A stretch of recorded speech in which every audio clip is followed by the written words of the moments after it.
Halo guys, kembali lagi dengan saya Sukma Wijaya Hikmah di channel kami Sukma Wijaya Hikmah.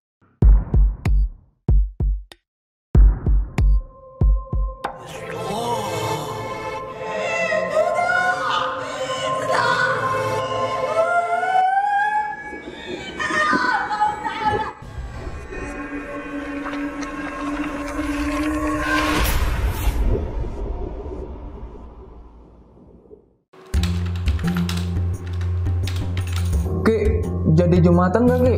Ya, jadilah, ayolah. Ayo Ki. Ayo Ki. Ntar ya. Itu apaan Ki? Kok wanginya enak banget sih? Ini minyak kasturi. Oh. Ini minyak Arab ibadah. Nah, minyak kasturi ini minyak yang paling disukai Rasulullah dari hadis riwayat Muslim. Nah, ini minyak ini juga non alkohol dan insya Allah halal dan juga kualitasnya bagus nih. Nah, Saya minta dong Ki. beli dong nih, belinya di sini nih. Mana tuh, Ki? Nih ya. Nih ada di Bukalapak, di Shopee ya, di Tokopedia nih. Ketik aja minyak Arab ibadah nih, tuh banyak tuh Banyak pilihannya. juga ya Ki ya. Iya. Nah, masih dengan Mas Reza. Ya. Ya, nanti kita lanjut ya Mas Hmm. Reza, ini di segmen kedua. Jadi kita sudah janji sama teman-teman kalau mau ceritakan tentang bagaimana Mas Reza ini bisa hijrah, bisa taubat, bisa lepas dari yang namanya narkotika.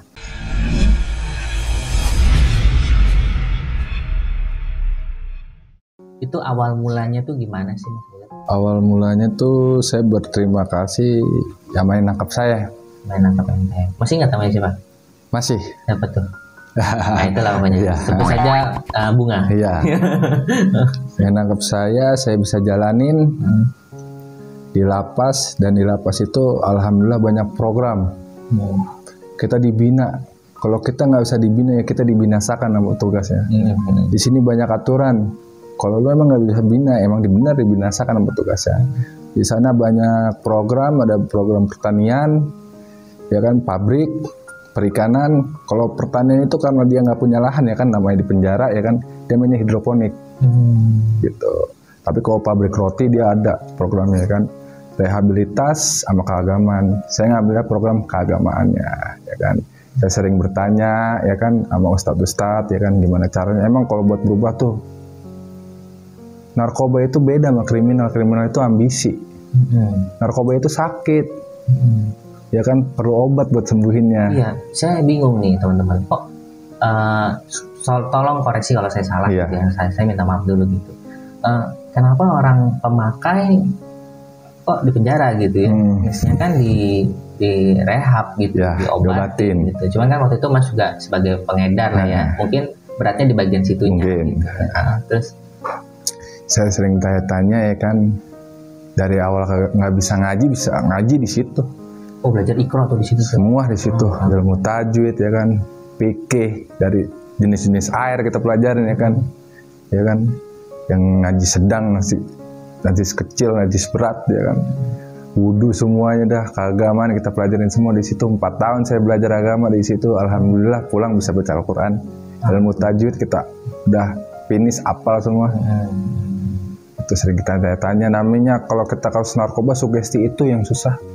Suges kita setiap hari makan, kepala kayaknya sakit. Apa yang dirasakan kalau lagi sugesti? Migran. Migrain. Ya.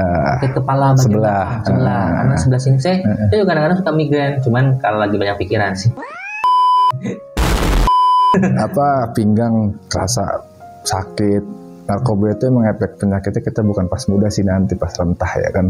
Penyakit Efeknya gimana emang? migran, paling migran sakit kepala berat banget dah pokoknya, sama pinggang lah kita rasain gitu. Susah tapi kita lawan, mau gimana, niat berhenti ya kan, kita mikir ke orang tua perempuan aja ya kan, mikir ke situ aja. Kalau kita udah bayang-bayangan sama orang tua perempuan, udah berhenti.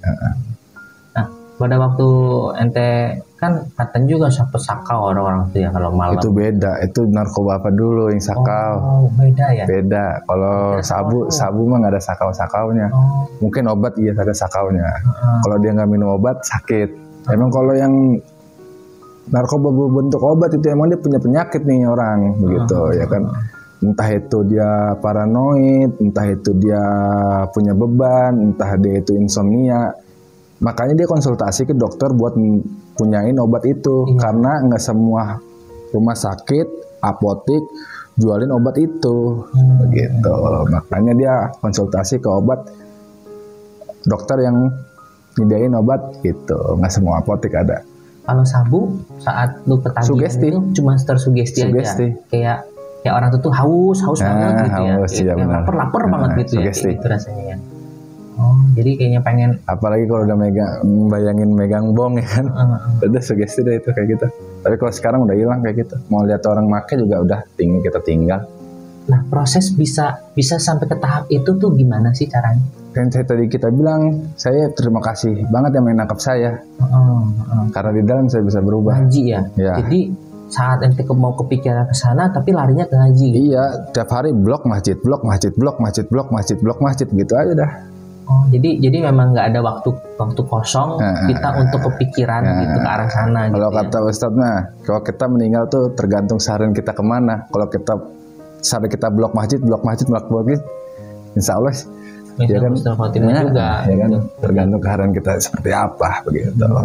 Jadi sama seperti Bapak Tacina mengatakan, jikalau kamu hidup dengan pedang, maka kamu juga pasti mati akan dengan pedang. Gitu. Ya memang ya secara logika ya karena memang lu setiap hari melakukan itu gitu. Makanya pada waktu kita yang orang-orang ahli tahajud, ahli Quran, karena di setiap hari melakukan itu ya dia kemungkinan besar akan mati pada waktu melakukan itu. Karena kasaran dia seperti itu. Jadi waktu itu prosesnya adalah mengalokasikan pikiran dan tenaga kita, semua badan kita itu untuk hal yang lain ya, supaya jangan sampai kita kosong. Benar. Kira kepikiran itu terus. Iya benar. Gitu. Caranya buat seperti kegiatan. Karena di sana emang kita nggak bisa kemana-mana, cocok emang buat begitu kita mau berhenti tuh. Tergantung dari niat semua emang. Tergantung. Kalau emang niatnya dia mau kerja lagi pas pulang bisa. Gitu. Nah setelah itu lu jalan itu 4 tahun 9 bulan ya kan.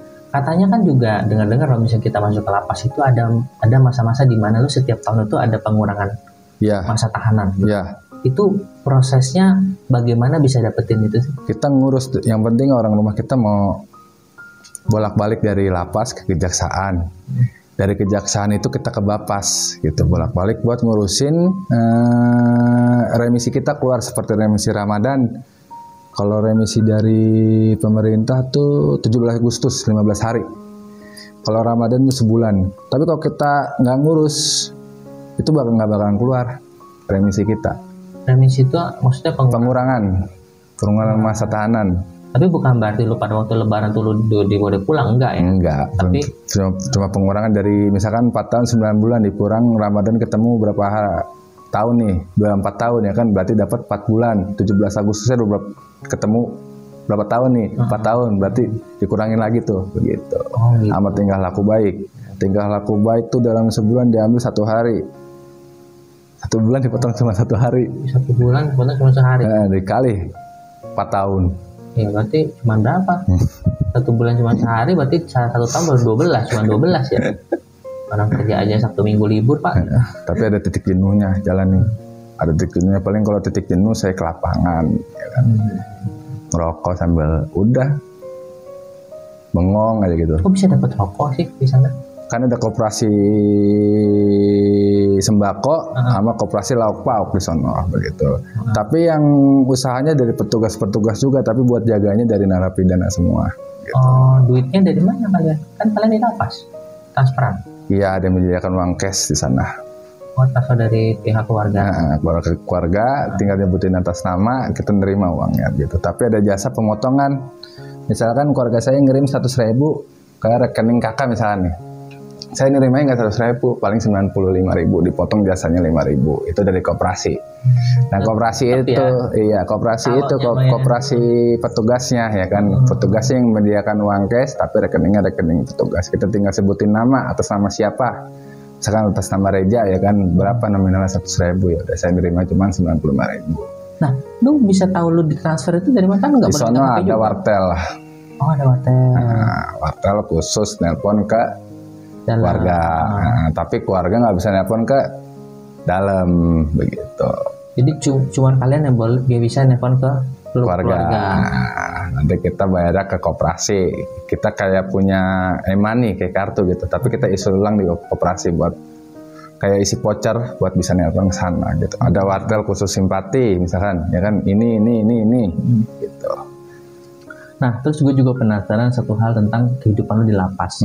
Selain lu kerjaannya di blok ke masjid, ada nggak sih yang mungkin ngebully ente di sana, atau mungkin apa gitu, atau mungkin lu malah kenal lebih banyak link di sana gitu, apa gimana? Kalau link emang banyak emang link, tapi saya nggak bergaulan yang link begitu, ya kan? Tapi namanya di kamar kita udah satu keluarga sih, namanya bertahun-tahun di situ ya kan. Ada apa-apa ya kan, kita saling cerita. Sakit sama kita belum tentu orang tua kita tahu ya kan, kita tutupin orang kamar juga yang kita tutupin. Tapi emang omongan kita harus dijaga. Cara bercanda, tingkah laku kita harus dijaga, karena isi dalam penjara itu kan orang pusing semua. Kita nggak tahu ya kan, di saat kita bercandain dia lagi banyak pikiran, banyak beban yang dia jalanin di rumah ya kan. Harus dijaga omongan gitu. Tapi kalau apa-apa nggak ada itu, kekerasan itu nggak ada. Kan kadang-kadang dengar-dengar juga katanya, penjara tuh katanya digebukin lah apa. Enggak ya. Itu hanya bohongan fitnah ya. Kita keluarga semua gitu. Nah, setelah lu keluar, lu terbiasa dengan ngaji sampai sekarang istiqomah? Nggak kepake.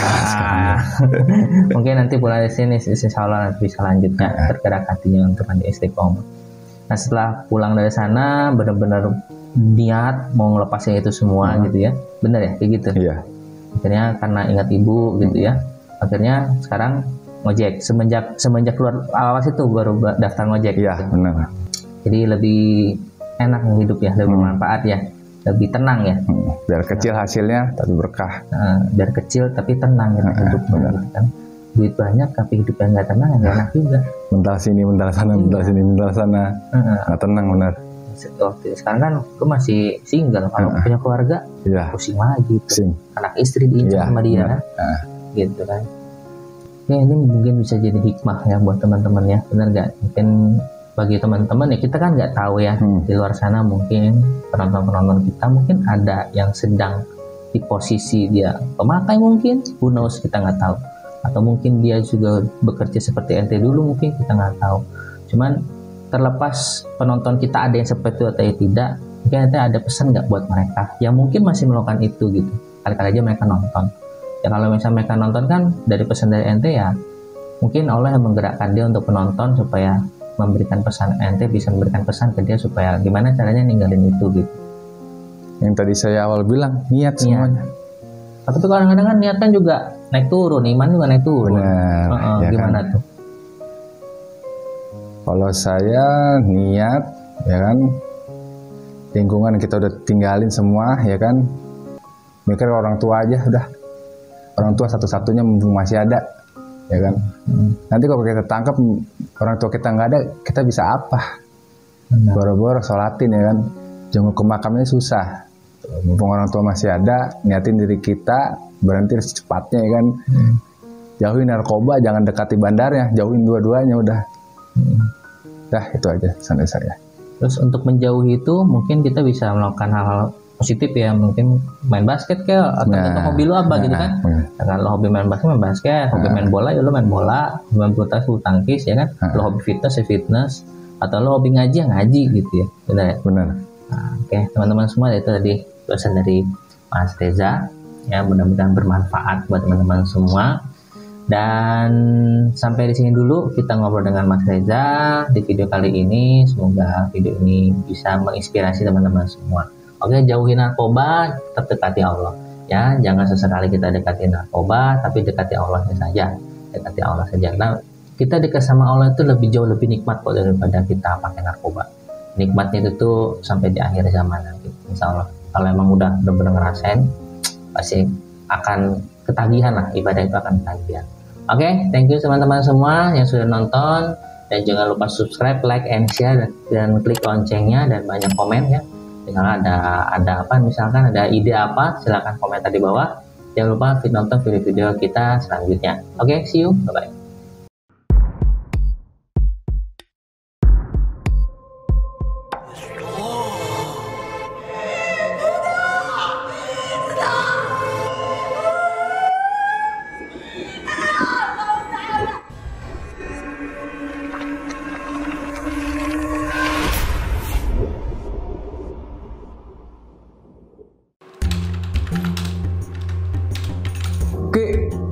Jumatan gak Ki? Ya, jadilah, ayolah. Ayo Ki. Ayo Ki. Ntar ya. Itu apaan Ki? Kok wanginya enak banget sih? Ini minyak kasturi. Oh. Ini minyak Arab ibadah. Nah, minyak kasturi ini minyak yang paling disukai Rasulullah dari hadis riwayat Muslim.